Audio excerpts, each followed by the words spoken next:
All of you? It's good to be here. I'd like to read two passages with just a very, very brief explanation. We've been doing a series in our church on dining with Jesus. And when I started this series a couple months ago, I wasn't exactly sure how many installments we could get, but there's more than I was thinking of how many times Jesus is having a meal with someone. And I'd like to take some of the fruit of that. It's interesting, in most of the meals that he has, someone else is serving him. Except for this one, it's the other way around. I don't know if that's particularly significant, but there it is. I'm going to read first a passage that doesn't have a meal. It's in Luke 5, and it's an early encounter of Peter that it seems to me is reflected in a very particular way in what I'm going to focus on, which is the latter encounter, which is from John chapter 21. So one at the very beginning, one at the very end of Jesus' ministry, and I think there's some linkages here that I'll briefly make light of. So early on, Luke chapter 5, it came about that while a multitude were pressing around Jesus as they're listening to the word of God, he was standing by the lake of Gennesaret, or Gennesar, which is also known as Tiberias or Lake Galilee. And he saw two boats lying at the edge of the lake. But the fishermen had gotten out of them and were washing their nets. And he got into one of the boats, which was Simon's. And he asked him to put out a little way from the land. And he sat down and began teaching the multitude from the boat. And when he'd finished speaking, he said to Simon, "Put out into the deep water and let your nets down for a catch." Now Simon answered and said, "Master, we worked all night hard, caught nothing, but at your bidding, I'll let down the nets." And when they'd done this, they enclosed a great quantity of fish, and the nets began to break. And they signaled to the partners in the other boat for them to come and help them. And they came, and they filled both boats such that they began to sink. But when Simon Peter saw all this, he fell down at Jesus' knees. Now, you've got to picture this. Jesus is seated in the boat. So Simon's probably on his knees, but at Jesus' knees. And he said, "Go away from me. I am a sinful man, O Lord." Now amazement had seized him and all his companions because of the catch of fish which they had taken, and also James and John, sons of Zebedee, who were partners with Simon. And Jesus said to Simon, "Don't fear, from now on you'll be catching men." All right. John chapter 21.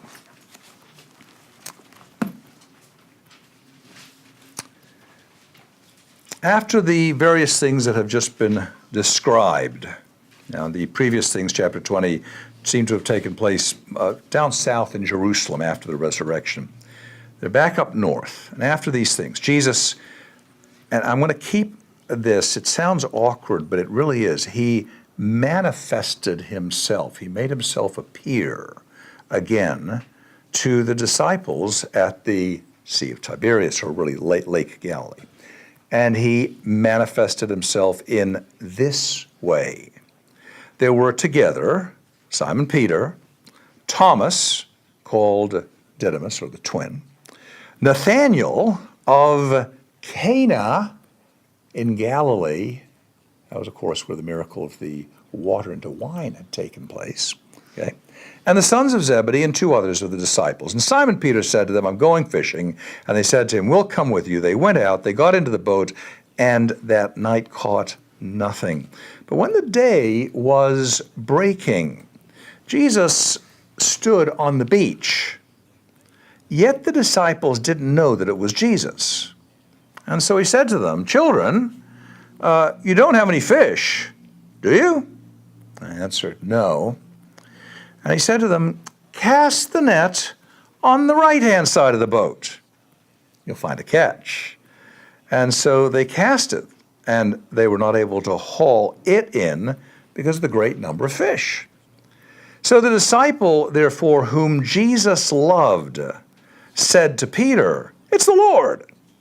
And when Simon Peter heard that it was the Lord, he put on his outer garment, what he'd stripped down for work, and he threw himself into the lake. And the other disciples came in a little boat. They were not far from the land, but about 100 yards away, dragging the net full of fish. And when they got up onto land, they saw a charcoal fire already laid, and fish placed on it, and bread. And Jesus said, "And bring some of the fish which you've now caught." And Simon Peter went up and drew the net to land, full of large fish, 153. That's quite a catch, by the way, 153. And although there were so many, the net wasn't torn. And previously it had been. This time it wasn't. And Jesus said to them, "Well, come and have breakfast." And none of the disciples ventured to ask him, "Who are you?" They knew it was the Lord. And Jesus came and he took the bread and gave it to them, and the fish likewise. And this was the third time which Jesus manifested or was manifested to the disciples after he was raised from the dead. Amazing story, it really is. I, some years ago, was inviting people, as we like to do, to come over and visit this region and see the places that are there and get a sense of the land and the layout of the land and the movement of the stories of the Gospels. And one of my friends, I thought rather appropriately, politely declined, and he said, and I'll never forget, he said, "I'd rather walk with Jesus than walk where Jesus walked." I thought, fair enough. No demand to bring you with us. I agree. That's what is most important. Nevertheless, it is helpful for many of us who are visual learners, which is certainly a lot of us, to be able to see and put space and relationships together.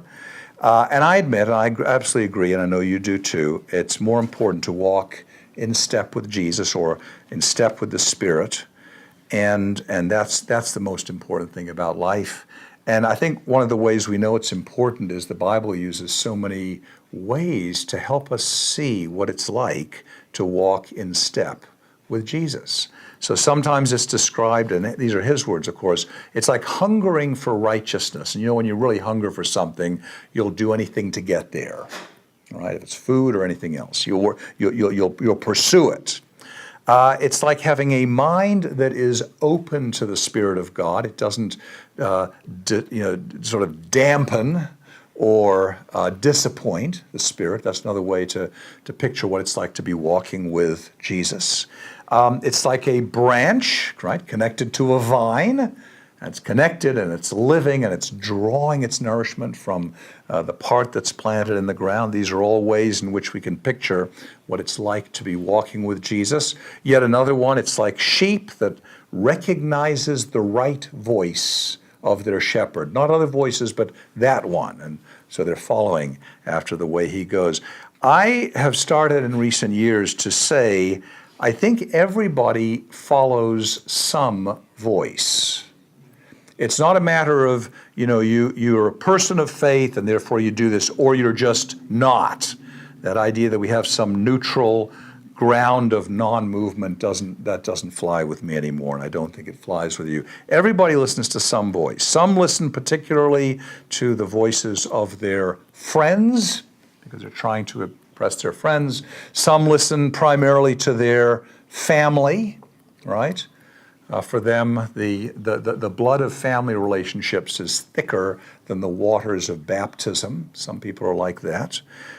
Some just their peers, the people they think are exactly like themselves. Some people listen only to their own voice. I think everybody listens to some voice. Question is whose voice you listen to. And I'm interested in this because in this breakfast event, not only are we getting attuned to Jesus and in the way he's working with mostly his inner circle here, but they have an interesting challenge that we don't have. We have challenges they didn't have. But they have a challenge we don't have. These are people who are used to the idea of being, if you will, your average human being in day-to-day life, and Jesus was also there. And they related to him, if you will, humanly, although they know that there's something pretty profound going on. But they see him, as we say, in the flesh. But things have changed, and they're not the same. And there's a number of ways to see that they're not the same. And this passage, among others, opens this up. Something has changed in Jesus. Something, therefore, has changed in the way they relate to Jesus. And that's hard. And you can see it in a couple of ways. And one of the things that stands out is this very verb, and I kept the verb, I read it from the New American Standard, he manifested himself. I know it's kind of an awkward thing. You would never say, I manifested myself in the classroom this morning. If you did, you're weird, right? It would be a truthful statement, but it still would just sound weird, because when you think of manifesting, as it's probably being meant there, something unusual has happened. Some barrier has been crossed. Something that would not normally have happened has somehow happened, and other people can see it. Because we all live in the here and now. We're tied, at least for now, to this space-time continuum. And it says it, and John's intentional, for the third time now he's done this. And John keeps using this verb. He uses it some 18 times in the Gospel and in 1 John. It's a big thing for him. And it tells us to pay attention. It's what we sometimes call the self-disclosure of Jesus. Not just that he showed up, we show up, but he presents himself. He becomes present. And he becomes present in a way that gets people to stop and say, something special is going on here. It's what Acts 1:3 calls, at least by one translation that I like, a series of confirming indicators that happen over a period of 40 days. Not just that these things happened, although that would be true, but they happened for a reason. They happened in a direction. They influenced people in a particular way that said things have changed.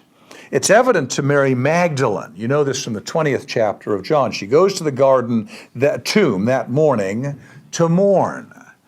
And she sees what she thinks is the gardener. It's a very reasonable guess. First day of the week, he's come to take care of things. And then when she realizes Jesus grasps him, and he has that strange response, don't cling to me. I've not yet ascended to the Father. Remember that? It's a strange response. Something's changed. It's a task that's reflected in 1 Corinthians 15, which is a great resurrection chapter, which reflects what the Gospels do. Jesus died like a common man. Jesus was buried like a common man, except Jesus was raised uncommonly. And we have a bit of a change here. And on the one hand, we're saying it's the same body. And I'm going to give you two pieces that don't normally fit together, but they're both there. On the one hand, how do you know it's the same body? Well, because the marks of the torture are still visible and touchable. And that shows continuity. On the other hand, it's not the same exactly. Because here are these people, here, like with Cleopas and his friend, Luke 24, who have a lengthy chat that seems to have gone for hours, and they didn't realize it was Jesus. They're just kind of baffled as to why this guy seems clueless about what went on over the weekend. All right? So it's changed. So the implication of the resurrection is huge. I'm going to a very particular, singular point in all of this. Bear with me. Maybe you see where I'm going. The implications of the resurrection are not only that it happened, but that Jesus could not be bound by death. Acts 2:24. He was not able to be bound by death. It couldn't hold him, even if it tried. Or Romans 1:4, this resurrection, he was confirmed with power to be God's son. He would have been God's son without a public demonstration of it, but it's confirmed and done so in an open manner by the resurrection. as well as proof of the ability to atone for others' sins. We could atone as a sacrificial act, okay? Only in a general sense. Only in a general sense. I helped someone out, but not strictly that I atoned for his sins. That part we cannot do. And so this circling back to the beginning I think is going on. How is it that Peter, the lights go on? Well, it's actually John first. Oh, it's Jesus. I don't know what it was that turned John's lights on, but with Peter's, it has to be, how do you know it's Jesus? Well, I remember now 3 years ago, something like this happened then. Oh, I remember my embarrassment at the time then. Just go away from me. I'm ashamed. But not anymore. And the nets then were torn, but not anymore. You see, it's neat. It's really neat. This may be like a multi-package of miracles, literally, multiple things going on here. And they get to the shore, and of course Jesus, in this case, it's about the only time we have it. He's always getting meals. I like that, you know. I like when somebody else cooks. He's always getting meals. This time he provides it. And the lights go on, whether it's the meal, the breaking of the bread, as it had been with Cleopas and his friend, or whatever, the untorn nets, one of these things. It ultimately doesn't matter. But here now is where I'm going. I'm going in just one place here. All of these things together say resurrection of Jesus' body. He had breakfast with them, right? If he was something not bodily raised, there's no need for breakfast, lunch, or dinner. By the way, they probably had 2 meals a day then, a late morning meal and an early evening meal. That's customary in that place, in that day and age. And so where I'm going is the essential doctrine of the bodily resurrection of Jesus. Something I know it's familiar to everyone here. It's nothing new. But it's one thing that's being challenged in many, many, many places today. Because it's seen widely as either he died. That's the end of the story. That's the message of the liberalism I was brought up with. And the wisdom of that says we all know when something dies, that's the end of the story. And that's why you bury it, and that's the end. Or the other challenge is, and this is now touted at least by 1 in 5 people in the world, he never really died to begin with, right? A substitute went in for him. But the message of the gospel displayed through events like this is he who genuinely died is he who in this body was brought back to life. And I'm not going to speculate on what eternity looks like. That does not concern me. God will do what he wants. But at least as we see it from this earth, he who died was he who was raised up. And he who was raised up, according to 1 Corinthians 15, as a deposit for us. Because whatever happened to him is going to be happening also to us. Amen.